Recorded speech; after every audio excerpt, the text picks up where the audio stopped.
Hello नमस्कार मेरे प्यारे दोस्तों, आप सभी का स्वागत है टारगेट क्लासेस कोटा में। आज हम स्टार्ट करने वाले हैं हिंदी व्याकरण।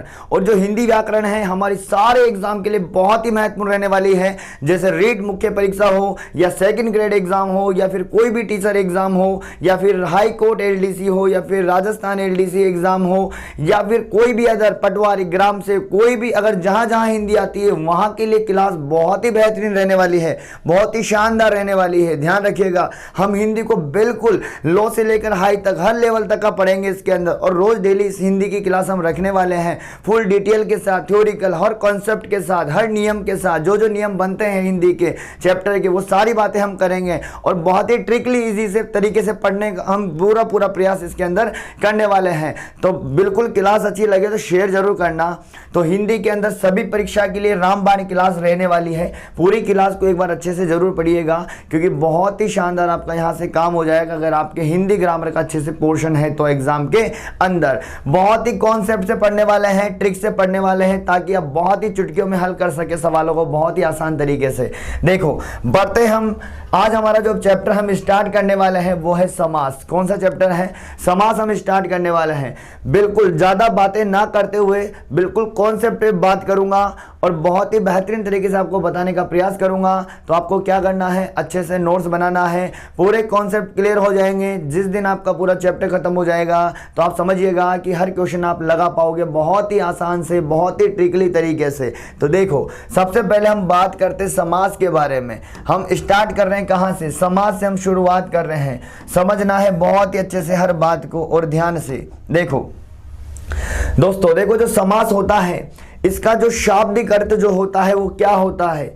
जो समास होता है ना इसका शाब्दिक अर्थ होता है संक्षिप्त। क्या होता है? संक्षिप्त होता है, इसका छोटा रूप होता है। समास का अर्थ क्या होता है? संक्षिप्त होता है। जो समास जो है इसके अंदर जो संधि है ना वो व्यंजन संधि है। समास दो मिलके बना हुआ है सम प्लस आस से। किससे मिलके बना हुआ है? सम प्लस आस से मिलके बना हुआ है और इसके अंदर है व्यंजन संधि।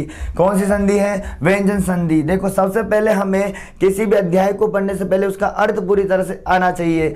देखो सम, सम क्या है? अच्छी तरह से। सम का अर्थ है अच्छी तरह से और आस का मतलब है बैठना, मतलब अच्छी तरह से उसके पास बैठना या फिर आस पास बैठना, अच्छी तरह से बैठना। सम आस, अच्छी तरह से बैठना। जैसे कि एग्जाम्पल होता है, आपको पता है कि जैसे मान लीजिए हमारा एग्जाम्पल होता है कि जैसे हवन सामग्री होता है, ठीक है, तो हम पढ़ते हैं उसको हवन के लिए सामग्री। अब हवन के लिए जो सामग्री है उसे शॉर्ट में कैसे पढ़ोगे आप? हवन सामग्री पढ़ोगे ना। उसका विग्रह रूप तो हो गया हवन के लिए सामग्री और उसका जो संक्षिप्त रूप रहेगा वो क्या रहेगा? हवन सामग्री। तो इसी तरह से जैसे जैसे नियम आते जाएंगे बहुत ही मजा आपको आता जाएगा। देखो पहले तो बात को इसकी जानकारी लो कि समास का अर्थ क्या होता है।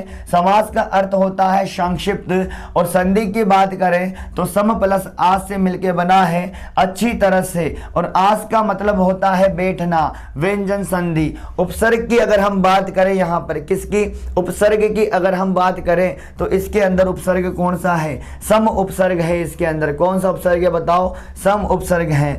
और जो समास का जो विलोम शब्द होता है वो होता है व्यास। क्या होता है? व्यास होता है। क्योंकि इसका अर्थ संक्षिप्त है तो इसका विलोम क्या रहेगा? इसका विलोम रहेगा व्यास। व्यास का अर्थ होता है विस्तृत, फैला हुआ। ध्यान रखना, संक्षिप्त तो इसका शाब्दिक अर्थ है, इसका जो विलोम है वो क्या है बताओ? व्यास इसका विलोम है, विस्तृत इसका विलोम है। ध्यान रखना। चलो हमने क्या क्या जाना अभी तक? समास का शाब्दिक अर्थ क्या होता है? संक्षिप्त। संधि कौन सी है? व्यंजन संधि है। सम प्लस आस है। सम का मतलब अच्छी तरह से, आस का मतलब बैठना। उपसर्ग कौन सा है इसके अंदर? उपसर्ग सम है। विलोम की बात करें तो विलोम इसका व्यास है या फिर ऑप्शन में विस्तृत भी हो सकता है। समास के अंदर जो क्वेश्चन बनेंगे, एक तो समास का नाम आपसे पूछा जा सकता है क्वेश्चन के अंदर, या फिर समास का विग्रह पूछा जा सकता है, या फिर विग्रह देकर उसका संक्षिप्त रूप पूछा जा सकता है। तो इस तरह के क्वेश्चन बनेंगे। जो सारे समास रहेंगे हम पूरे के पूरे समास करने वाले हैं। और ऐसे नहीं कि जहां जहां ट्रिक लगी वो कर लिया, नहीं, पूरा पढ़ेंगे, अच्छे से पढ़ेंगे। जो हमें पढ़ना चाहिए एग्जाम के अकॉर्डिंग वो सारी बातें पढ़ेंगे। ऐसा नहीं कि हमने 10 मिनट के वीडियो में केवल वो पढ़ लिया जिसमें केवल ट्रिक से मजा आ रहा था। नहीं, पूरा पढ़ना है, कॉन्सेप्ट के साथ पढ़ना है। चलो आगे बढ़ते हैं भाई, अगले पॉइंट की तरफ देखते हैं। देखो अब बात आती है कि समास किसे कहते हैं। समास किसे कहते हैं? दो या दो से अधिक शब्दों का मेल होता है। यहाँ पर देखो, वर्ण नहीं कह रहा हूं मैं, क्या कह रहा हूं? शब्द कह रहा हूं। यहाँ पे सुनो बात को, दो या दो से अधिक क्या रहेंगे? शब्दों के मेल को ही क्या कहेंगे? हम समास कहेंगे। अब जैसे क्वेश्चन करोगे वो सारी बातें अभी आपको क्वेश्चन के अंदर समझ में आ जाएगी क्या कहा जा रहा है यहाँ पर। ठीक है, देखो, दो या दो से अधिक शब्दों का जो मेल रहता है उसको ही समास कहते हैं। क्या कहते हैं? दो या दो से अधिक शब्दों के मेल को ही क्या कहते हैं? समास कहते हैं। आपको क्या करना है मेरे प्यारे दोस्तों? ऐसे के ऐसे ही बहुत ही अच्छे से नोट्स बना लेने हैं, ताकि बहुत ही मजा आपको रिवाइज करने में आने वाला है। और जैसे आपको मैं चैप्टर करा दूं, फिर आप किसी भी बुक के अंदर आपके पास जैसी सुविधा है वहां पर आए हुए क्वेश्चन किसी भी प्रकार के सोल्व कर सकते हो। बहुत ही आसानी से आप सारे सवाल आप लगा सकते हो। पर कब? जब पूरा चैप्टर आपने बिल्कुल अच्छे से पढ़ लिया है, सारे कॉन्सेप्ट सारे नियम आपके बिल्कुल क्लियर हैं, उसके बाद ही आप सवाल लगाइए। फिर देखो आप आनंद कितना आता है। देखो, दो या दो से अधिक शब्दों के मेल को समास कहते हैं। क्या कहते हैं बताओ? समास कहते हैं। अब बात आ रही है कि समास के दो पद होते हैं भाई। समास में कितने पद होते हैं? दो पद होते हैं समास के। बोलो कितने पद होते हैं? दो पद होते हैं। एक पद तो होता है पहला पद और एक होता है दूसरा पद। देखो, समास के अंदर दो पद रहेंगे, एक तो पहला पद रहेगा और एक दूसरा पद रहेगा। ठीक है, जो पहला पद रहेगा ना प्यारे दोस्तों, उस पहले पद को आप पूर्व पद के नाम से भी जान सकते हो और दूसरे पद को आप उत्तर पद के नाम से भी जान सकते हो। ठीक है, पहले पद को आप क्या कहोगे? पूर्व पद कहोगे और दूसरे पद को क्या कहोगे? उत्तर पद कहोगे। भाई दो पदों से मिलकर ही तो समास बन जाएगा ना। फिर तो जो बनेगा ना वो रहेगा समस्त पद। क्या रहेगा? समस्त पद। देखो, एक तो रहेगा पूर्व पद और एक रहेगा उत्तर पद, मतलब पहला पद और दूसरा पद, दोनों पदों से जो मिलके बनेगा वो रहेगा समस्त पद। क्या रहेगा? समस्त पद। क्वेश्चन जैसे ही देखोगे, सोल्व करोगे, सारी बातें समझ में आ जाएगी। बस ये कॉन्सेप्ट पहले आपको ऐसे कैसे उतारने हैं, नोट्स बनाने हैं बेहतरीन तरीके से। ठीक है ना, बिल्कुल विश्वास के साथ। ऐसा नहीं सोचना है कि हम यूट्यूब पे तो फ्री में पढ़ रहे हैं तो यहाँ से क्वेश्चन नियम वही होते हैं, चाहे कहाँ से भी पढ़ो आप। ठीक है ना, चलो आगे बात करते हैं। देखो, अब बात करते हैं समास के भेद। अब आपसे पूछा जाए अगर कि बताओ भाई समास के भेद कितने होते हैं, अगर आपसे पूछा जाए कि समास के भेद और समास के प्रकार पूछा जाए तो कितने होते हैं? 6 प्रकार होते हैं। हम हिंदी के अकॉर्डिंग बात कर रहे हैं। अगर आपसे सीधा क्वेश्चन पूछ ले कि बताओ हिंदी में या समास के भेद कितने होते हैं, प्रकार कितने होते हैं, तो 6 बता देना है। ठीक है ना, पर आपसे मूल रूप से मूलतः पूछा जाए, मूलतः जो समास पूछे जाए ना, तो फिर 4 ही बताना है। ठीक है ना, जैसा क्वेश्चन हो वैसा आंसर बताना है। परिस्थिति को देखकर सवाल सोल्व किया जाता है, ना कि रटकर चीजों को। देखें, समास के भेद और प्रकार की बात करें तो 6 बताना है। मूलतः समास पूछे आपसे तो 4 बताना है। बट वापस आपसे पूछे कि पदों की प्रधानता के आधार पर कितने हैं, तो भी आपको 4 ही बताना है। पर समास के भेद और प्रकार पूछे तो ही 6 बताना है। बाकी मूलतः में भी आपको क्या बताना है? 4 बताना है। इस चीज को आप बहुत ही अच्छे से याद रखिएगा। छोटा सा कॉन्सेप्ट भी पूछा जा सकता है, हर चीज को अच्छे से याद रखना है। देखो, फिर बात आती है कि समास के प्रकार की। किसकी बात आती है? समास के प्रकार की बात आती है कि कौन कौन से समास के प्रकार होते हैं। तो सबसे पहले हमें समास के प्रकार के नाम जानना है। फिर उसके बाद हम क्या करने वाले हैं, एक एक समास बहुत ही डिटेल के साथ उसके अंदर आने वाले सारे नियमों के साथ जानेंगे। फिर देखो आप हिंदी ग्रामर किस तरह से आप अच्छे से सोल्व कर पाते हो। बहुत ही मजा आपको शानदार तरीके से आने वाला है। देखो भाई, अब हम बात करें आगे की तरफ, देखिएगा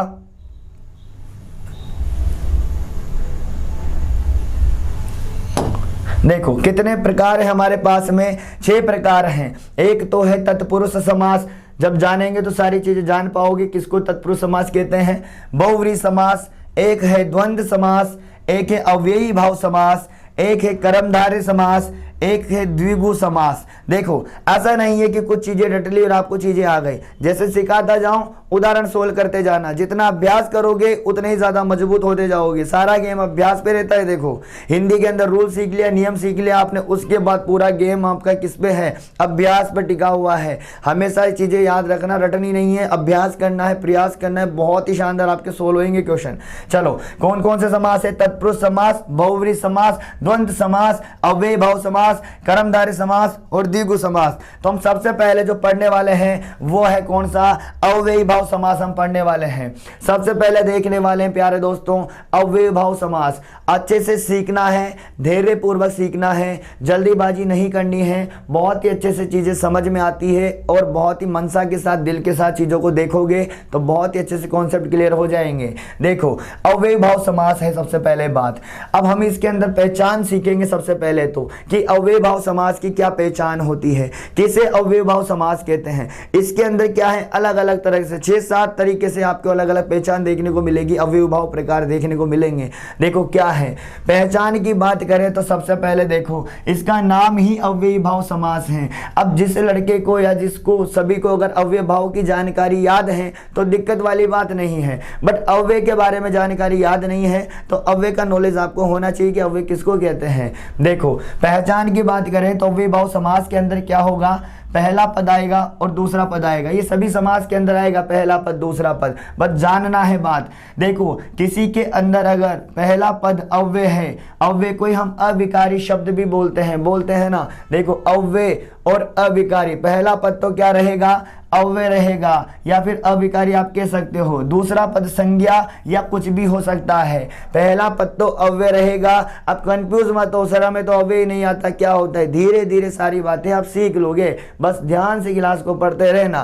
पहला पद अव्यय और अविकारी रहेगा, दूसरा पद संज्ञा या कुछ भी हो सकता है। अब क्या रहेगा वो तो सारी बातें धीरे धीरे सामने आ जाएगी। अभी देखो अब आपके सामने क्वेश्चन है कि सर सारी बात ठीक है पर अव्यय शब्द किसको कहते हैं, अव्यय शब्द किसको कहते हैं। देखो बहुत छोटी बात, बारीक की बात है, पर बारीक की बात समझ में नहीं आएगी तो पूरा कॉन्सेप्ट यहीं रुक जाएगा, ठीक है ना। देखो अव्यय शब्द किसे कहते हैं, पहले तो आपको ये नॉलेज होना चाहिए, आप पहला पद अव्यय तो रख दोगे पर अव्यय तो देखिए आपको कि अव्यय किसे कहते हैं।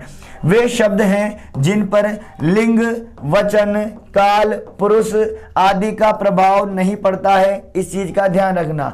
वे शब्द होते हैं अव्यय जिन पर लिंग, वचन, काल, पुरुष आदि का प्रभाव नहीं पड़ता है, कोई परिवर्तन नहीं होता है अव्यय शब्दों के अंदर, इस चीज का ध्यान रखना। रूप परिवर्तन नहीं होता है, इनका ध्यान रखना। जैसे कि क्या आता है, जैसे, और ये कहां पर आएगा, ये पहले पद की जगह पर आएगा। कौन आएगा, अव्यय आएगा। अव्यय कौन होता है, जिस पर लिंग, वचन, काल, पुरुष का कोई प्रभाव ही नहीं पड़ता है, वही तो अव्यय होता है, जिसका रूप ही परिवर्तन नहीं होता है। जैसे यथा, यथाशक्ति, निडर, है ना, अति, बेफायदा, प्रति, हर आदि इस तरह के होंगे शब्द। अब हम सब देख लेंगे अभी क्या कहां पर आएंगे, कैसे आएंगे, बट जितना सिखाया जा रहा है उस चीजों को पहले वैसे सीख लीजिए। देखो अव्यय भाव समास के अंदर पहला पद जो रहेगा वो अव्यय रहेगा। अव्यय को अविकारी शब्द भी कहते हैं। क्या कहते हैं, अविकारी, जिसके अंदर विकार उत्पन्न, बोलते हैं ना अविकारी और विकारी दो शब्द होते हैं। विकारी होते हैं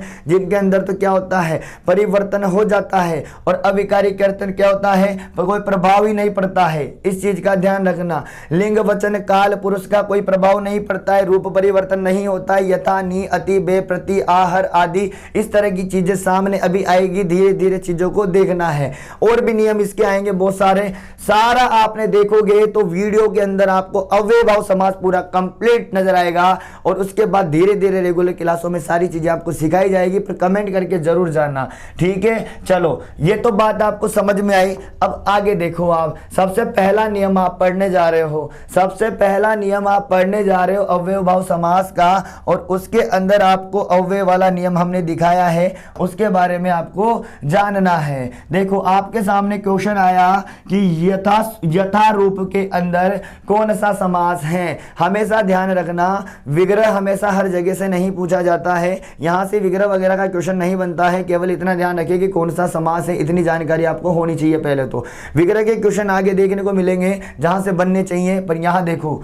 यथा रूप, देखो यथा रूप। अब देखो यहां पे दो शब्द निकल रहे हैं आपको, पहला पद तो क्या निकला, यथा निकला, दूसरा पद क्या निकला, रूप निकला। तो पहला पद अव्यय हुआ, अव्यय किसको कहते हैं? जिस पर लिंग काल वचन का कोई प्रभाव ही नहीं पड़ता है, ये का यही रहता है, ऐसा का ऐसा ही रहता है, ठीक है ना। यथा रूप मतलब अब बताओ सारा गेम किस पर टिका हुआ है? रूप पर टिका हुआ या यथा पर टिका हुआ है? रूप तो रूप ही हुआ, बट यथा लगने पर सारा कंट्रोल किसके पास आ गया? यथा के पास आ गया। तो कैसे बोलोगे बताओ? रूप के अनुसार। किसके अनुसार बोलोगे? रूप के अनुसार। फिर देखो आगे इधर आप पहचान सीख लीजिए बस। क्या है पहचान? अरे यथा देख लिया ना आपने तो समझ जाओ कौन सा अव्ययभाव समास।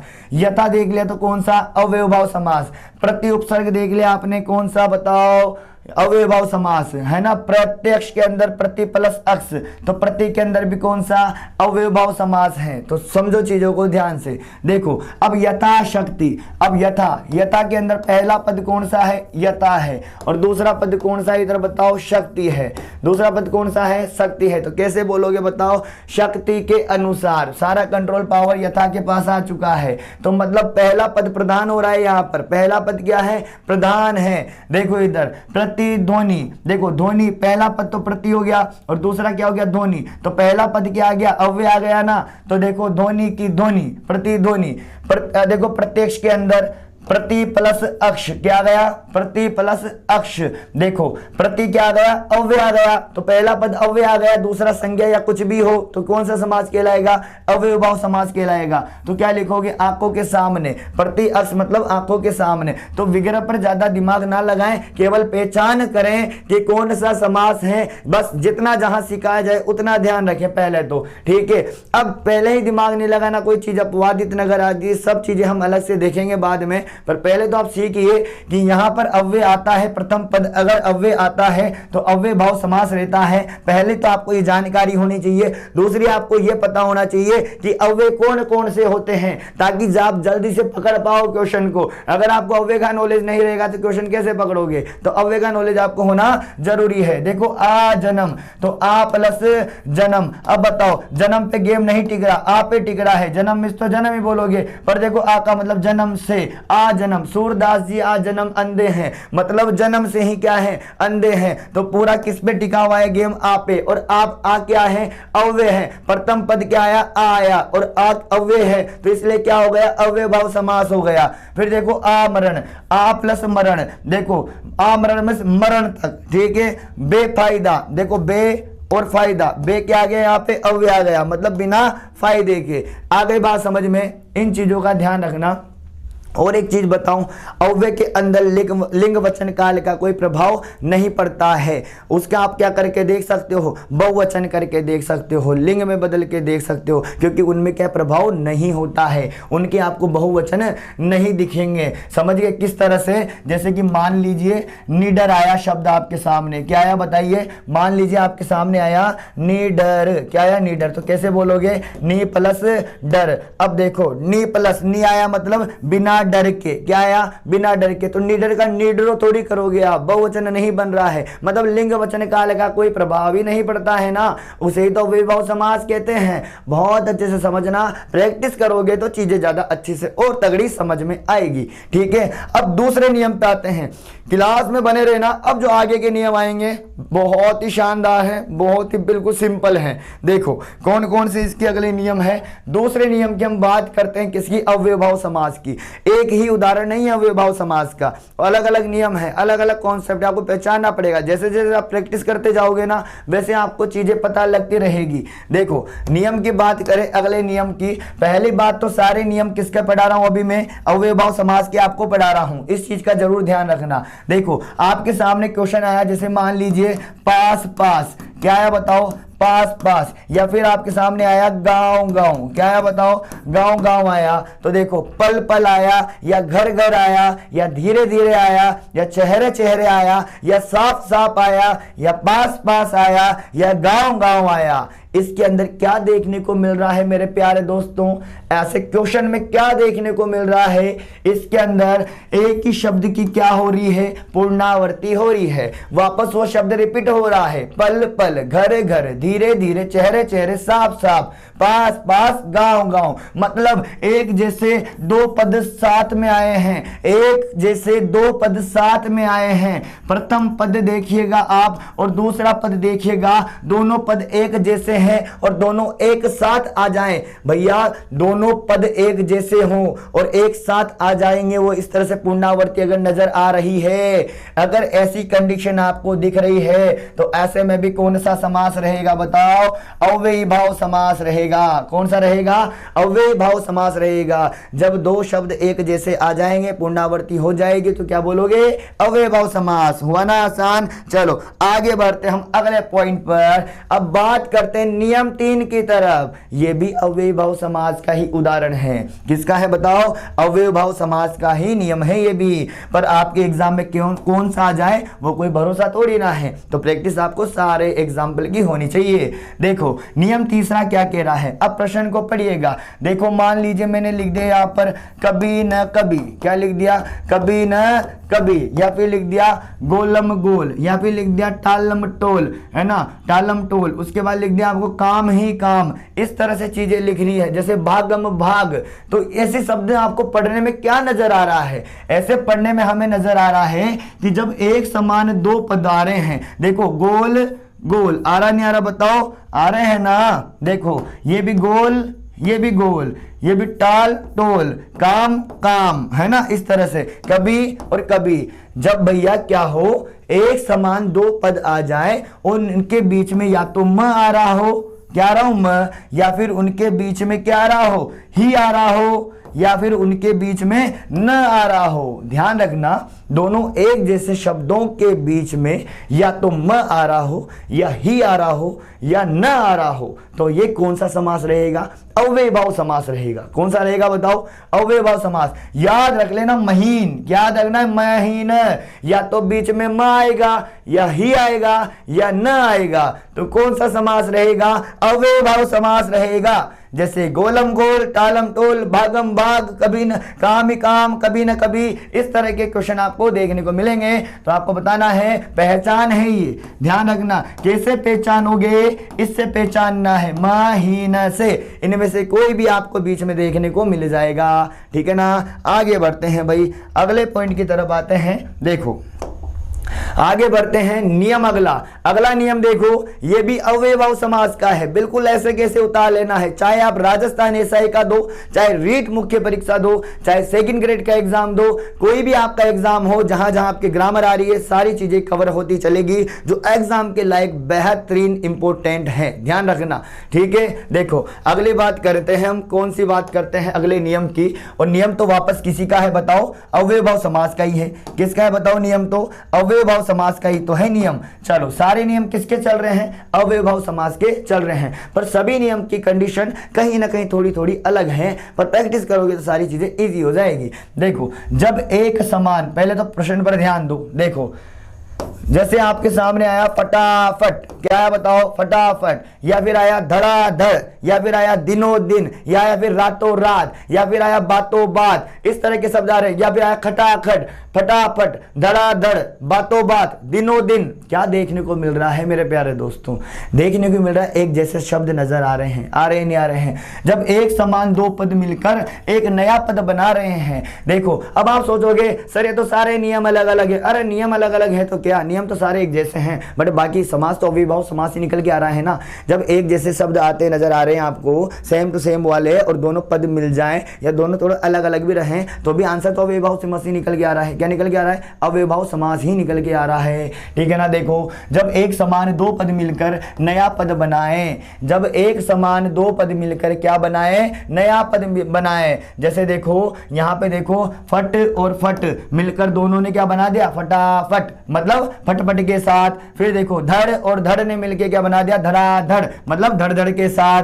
बात और बात ने क्या बना दिया मिलकर, बातों बात, बातों ही बातों में, ठीक है ना। और दिन से मिलके क्या बन गया, दिनों दिन, मतलब दिन के बाद दिन। तो विग्रह पर ज्यादा ध्यान ना दो, ये चीजें देखो कि किसके उदाहरण हैं, अव्ययभाव समास के। फटाफट, धड़ाधड़, बातों बात, दिनों दिन, रातों रात, है ना, खटाखट, सब चीजें आपको याद रखनी है, ठीक है ना।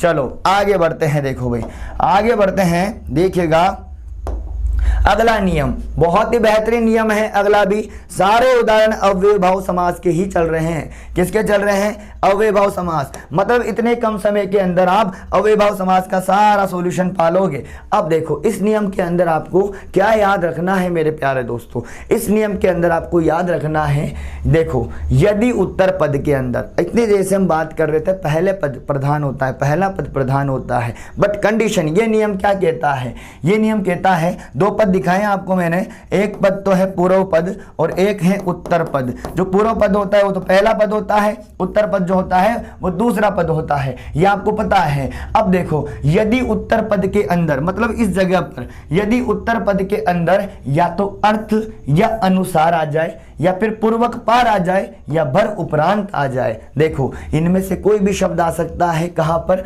उत्तर पद के अंदर। जब भी आपको उत्तर पद के अंदर इनमें से कोई भी शब्द नजर आता है तो वो भी अव्ययभाव समास ही रहता है। कैसे, देखो यदि उत्तर पद में अर्थ आ जाए, या फिर अनुसार आ जाए, या फिर पूर्वक आ जाए, देखो कैसे पढ़ना है, अर्थ अनुसार पूर्वक पार भर उपरांत। फिर बोलो अर्थ अनुसार पूर्वक पार भर उपरांत। फिर बोलो एक बार, अर्थ अनुसार पूर्वक पार भर उपरांत। ठीक है, मतलब क्या समझे आप, जहां जहां पर ये उत्तर पद में आपको देखने को मिलेंगे ना, वो कौन सा समास रहेगा, अव्ययभाव समास रहेगा। ये पूर्व पद में नहीं मिलेंगे देखने को, ये कहां मिलेंगे, उत्तर पद में देखने को मिलेंगे।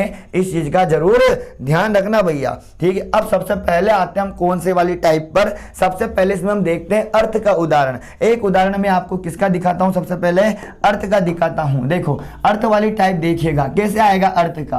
देखो अर्थ में उदाहरण ले लिया आपने ज्ञानार्थ। कौन सा ले लिया बताओ, ज्ञानार्थ। देखो ज्ञान प्लस अर्थ, देखो ज्ञान प्लस अर्थ, ये पहला पद हुआ ना, और ये दूसरा पद हुआ, ये उत्तर पद हुआ ना दूसरा वाला। इस उत्तर पद में क्या आया बताओ, अर्थ आया नहीं आया, देखो अर्थ आ गया ना। मतलब कैसे पढ़ रहे हो आप, ज्ञानार्थ। तो ज्ञानार्थ में कौन सा समास हो गया बताओ, अव्ययभाव समास। कौन सा हो गया, देखो ज्ञान के लिए, ठीक है ना, कौन सा समास हो गया, अव्ययभाव समास। अर्थ का समझ में आया ना, ये चीज जरूर ध्यान रखना कि उत्तर पद में अर्थ की टोन आपको देखने को मिल गई है। ठीक है, अब देखो अनुसार। अब अनुसार कैसे देखने को मिलेगा, एक पद तो हो गया इच्छा, देखो इच्छा अनुसार को कैसे बनाओगे आप, इच्छा, दूसरा हो गया अनुसार, क्या हो गया इच्छा अनुसार। तो देखिएगा दूसरे पद के अंदर क्या देखने को मिल गया आपको, दूसरे पद के अंदर देखने को मिल गया अनुसार। तो देखो जैसे योग्यता अनुसार, नियमानुसार, इन सब में पीछे किसकी आवाज आपको आ रही है, अनुसार की। फिर आगे बात करते हैं पूर्वक और पार की, फिर करते हैं भर और उपरांत की। देखो बताने जा रहा हूं आगे, अर्थ अनुसार आपने देख लिया है, पूर्वक पार भर उपरांत भी सेम रहेगा। जैसे कि मान लो ध्यान पूर्वक, ऐसे याद रखना, जैसे पार आ जाएगा, जैसे नदी पार, तड़ी पार, कुछ भी, जैसे भर पेट है ना, पेट भर आ जाएगा, पेट भर। उपरांत, मृत्यु उपरांत, जन्म उपरांत। अब देखो सारी बातें आगे देखते हैं, चलो आगे बढ़ते हैं। पूर्वक वाला उदाहरण देखो, सबसे पहले तो आप पूर्वक वाला देखिएगा। देखो आपके सामने आया सुख पूर्वक, है ना, सुख पूर्वक। तो देखो एक पद तो ये हो गया सुख पूर्वक, ये उत्तर पद हो गया दूसरा वाला पूर्वक। आया नहीं आया पूर्वक, उत्तर पद पूर्वक आया ना इसका, तो अव्ययभाव समास। देखो दुख पूर्वक, जैसे होता है ना दुख पूर्वक, दुख के साथ सूचित किया जाता है ना, दुख पूर्वक। तो देखो दुख पहला पद, दूसरा पद क्या है पूर्वक, तो क्या हो गया अव्ययभाव समास। ठीक है ना, ध्यान पूर्वक, दूसरा पद क्या है पूर्वक, तो कौन सा गया अव्ययभाव समास। फिर देखो पार। अब पार वाले उदाहरण देखो, यमुना पार, जो सड़क पार, चंबल नदी पार, मतलब नाम कुछ भी आ सकता है, पार का ध्यान रखना, पीछे पार आएगा तो क्या बताया जाएगा बताओ, अव्ययभाव समास। भर का देखो उदाहरण, जैसे देखो पेट भर, मतलब पूरा पेट भर के खाया, ठीक है ना, पेट भर, तो पीछे भर आ रहा ना, तो उत्तर पद क्या आ रहा है, भर आ रहा है। देखो जीवन भर, देखो उत्तर पद क्या आ रहा है, भर आ रहा है, जीवन प्लस भर, तो उत्तर पद क्या आ रहा है, भर आ रहा है, तो यहां भी क्या गया पूरा जीवन। चलो उपरांत वाले देखो, अब कौन कौन से हो गए, पूर्वक हो गया, पार हो गया। अब उपरांत का देखो, मरण उपरांत, है ना, मरण उपरांत, देखो मरण प्लस उपरांत आ रहा ना, मरण के बाद, देखो तद उपरांत, देखो तत् प्लस उपरांत, उसके बाद, तो इसमें भी उपरांत आ रहा है। तो यहाँ चीजें आपको केवल इतनी सीखनी थी। क्या सीखनी थी सर? यहाँ पर सीखनी ये थी कि यदि उत्तर पद के अंदर, उत्तर पद का मतलब है दूसरा पद, यदि उत्तर पद के अंदर अर्थ अनुसार पूर्वक पार बर उपरांत की आवाज आती है, ये शब्द निकल के आता है पीछे, तो ये अविभव समास है। ठीक है ना, ये हमने सिखाया है अभी आपको। चलो सारे नोट्स अच्छे से बनाना। और ये अविभव समास का लास्ट उदाहरण है, लास्ट नियम है, अच्छे से समझ लेना। देखो अब क्या कह रहा है ये, देखो नियम है, उदाहरण तो आपको बहुत मिल जाएंगे, बस कॉन्सेप्ट सीख लीजिए आप। तो देखो उदाहरण है आपके दौड़ा दौड़ी, ठीक है ना, पकड़ा पकड़ी, इस तरह के। देखो दौड़ा दौड़ी, पकड़ा पकड़ी, तना तनी, उदाहरण आ सकता है तना तनी, खींचा खींची, ठीक है ना, इस तरह से। तो देखो दौड़ा दौड़ी, देखो दौड़ा और दौड़ी, पकड़ा और पकड़ी, खींचा और खींची, तना और तनी। देखो जब एक समान दो क्रिया साथ में आए, भैया एक समान ही है और क्रिया भी है, दौड़ा और दौड़ी, ठीक है, पकड़ा और पकड़ी, समझ गए ना बात? दौड़ा दौड़ी, पकड़ा पकड़ी, खींचा खींची, तना तनी, इस तरह के जब आपको क्रियाएं देखने को मिल रही है, एक समान दो क्रियाएं साथ में अगर आ जाए तो ध्यान रखना अव्ययभाव समास है। दौड़ा दौड़ी मतलब निरंतर दौड़ना, पकड़ा पकड़ी मतलब निरंतर पकड़ना, है ना, और तना तनी मतलब एक के बाद एक तनना, खींचा खींची एक के बाद खींचना। ठीक है, आगे बात समझ में। देखो दोस्तों, हमने अव्ययभाव समास पूरी तरह से तैयार कर लिया है और इससे बाहर कुछ नहीं है अव्ययभाव समास का। तो अच्छे से पढ़ना है आपको, चैनल को सब्सक्राइब करना है, शेयर करना है। और हिंदी से आप बिल्कुल, आपका कहीं एग्जाम हिंदी बेस पर काफी वेटेज रखता है तो क्लास का आनंद जरूर लीजिएगा, क्योंकि फायदा बहुत मिलेगा, क्योंकि चीजें तो सेम ही रहेगी सब जगह पर याद आपको आसानी से हो जाएगा। देखो समास हमने पढ़ा है, शाब्दिक अर्थ संक्षिप्त होता है ना, और इसका जो संधि सम प्लस आस होता है, अच्छी तरह से बैठना। व्यंजन संधि उपसर्ग इसमें सम है और विलोम इसका व्यास और विस्तृत है। दो या दो से अधिक शब्दों से मेल को समास कहते हैं। समास के कितने पद होते हैं? दो पद होते हैं, एक तो पहला पद होता है और एक दूसरा पद होता है। पहले पद को पूर्व पद भी कहते हैं, दूसरे पद को उत्तर पद भी कहते हैं। इन दोनों से मिलकर जो पद बनेगा वो रहेगा समस्त पद। कौन सा रहेगा? समस्त पद। तो समास के भेद या प्रकार पूछे तो 4 बताना है, मूलतः पूछे तो समास के भेद और प्रकार पूछे तो 6 बताना है, और मूलतः पूछे तो 4 बताना है। पदों की प्रधानता के आधार पे पूछे तो 4 बताना है। प्रकार की बात करें, मेन रूप से आपको 6 प्रकार यहाँ पे पढ़ने पड़ेंगे, तत्पुरुष, बहुव्रीहि, द्वंद्व और अव्ययभाव और कर्मधारय और द्विगु। तो सबसे पहले हमने जाना है कौन सा? अव्ययभाव समास हमने देखा है, और अव्ययभाव समास की अलग अलग ट्रिकें हमने यहाँ पर देखी, अलग अलग नियम हमने यहाँ पर देखे हैं। इसके अंदर 2 पद रहेंगे, सभी में रहेंगे, पहला पद दूसरा पद। पहला पद प्रधान रहता है, बट नियम के अकॉर्डिंग आपको चीजें सोल्व करनी है। पहला पद प्रधान होता है, पहला पद अव्यय होता है, अव्यय को अविकारी होता है, ठीक है। दूसरा पद संज्ञा या कुछ भी हो सकता है। अव्यय शब्द क्या होते हैं? जिन शब्दों पर लिंग, वचन, काल, पुरुष आदि का कोई प्रभाव नहीं पड़ता और रूप परिवर्तन भी नहीं होता, जैसे यथा, नियति, बे, प्रति, आहर आदि, इस तरह के उदाहरण आपको देखने को मिलेंगे।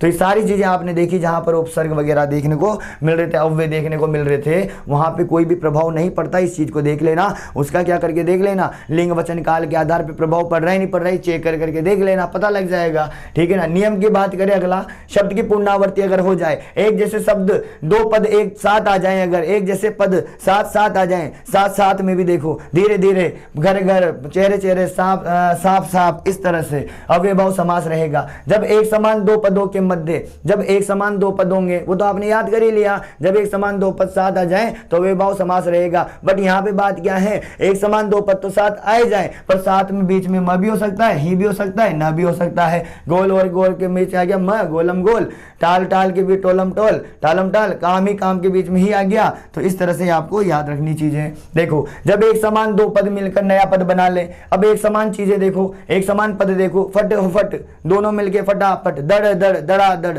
खट खट, खटा खट, ठीक है, बात बात, बातों बात, दिन और दिन, दिनों दिन, रात हो रातों रात, इस तरह से चीजों का ध्यान रखना। फिर देखो आगे, अगला नियम है यदि उत्तर पद, अब उत्तर पद का ध्यान रखना, यदि उत्तर पद के अंदर अर्थ अनुसार, ध्यान रखना, अर्थ अनुसार पूर्वक पार और भर उपरांत की टोन आती है, पीछे उत्तर पद में ये शब्द आपको नजर आते हैं, तो समझ लीजिए अव्ययभाव समास है। इस चीज का ध्यान रखना। देखो आगे बढ़ते हैं, जैसे ज्ञानार्थ में अर्थ आराना पीछे पूर्वक जो उत्तर पद है, अनुसार में देखो, इच्छा अनुसार, योग्यता प्लस अनुसार, नियम प्लस अनुसार, चार चीजों पर ध्यान दो। पूर्वक देखो, सुख प्लस पूर्वक, दुख प्लस पूर्वक, ध्यान प्लस पूर्वक, ठीक है ना। पार, यमुना पार, भर के अंदर पेट भर, पूरा का पूरा पेट भर के, जीवन भर में पूरा जीवन। उपरांत की बात करें, मरणोपरांत, जन्मोपरांत, तदोपरांत, इन चीजों का ध्यान रखना। और अगला जो लास्ट नियम पड़ा था कि जब एक समान दो क्रियाएं साथ साथ आ जाए, दो क्रियाएं साथ साथ आ जाए तो अव्ययभाव समास रहेगा। जैसे दौड़ा दौड़ी, पकड़ा पकड़ी, तना तनी, खींचा खींची, इस तरह की चीजें सामने हो सकती है। ठीक है, धन्यवाद। कैसी लगी हिंदी की क्लास अच्छे से कमेंट करके बताइएगा। चीजें वही रहेगी जो हमारे एग्जाम के लिए होती है। ऐसा नहीं कि आपको अच्छा लगे इसलिए एक दो चीज़ बता दी, नहीं, बिल्कुल जो कॉन्सेप्ट बनता था अव्ययभाव समास से वो सारा बताने का पूरा प्रयास किया है। ठीक है, धन्यवाद मेरे प्यारे दोस्तों।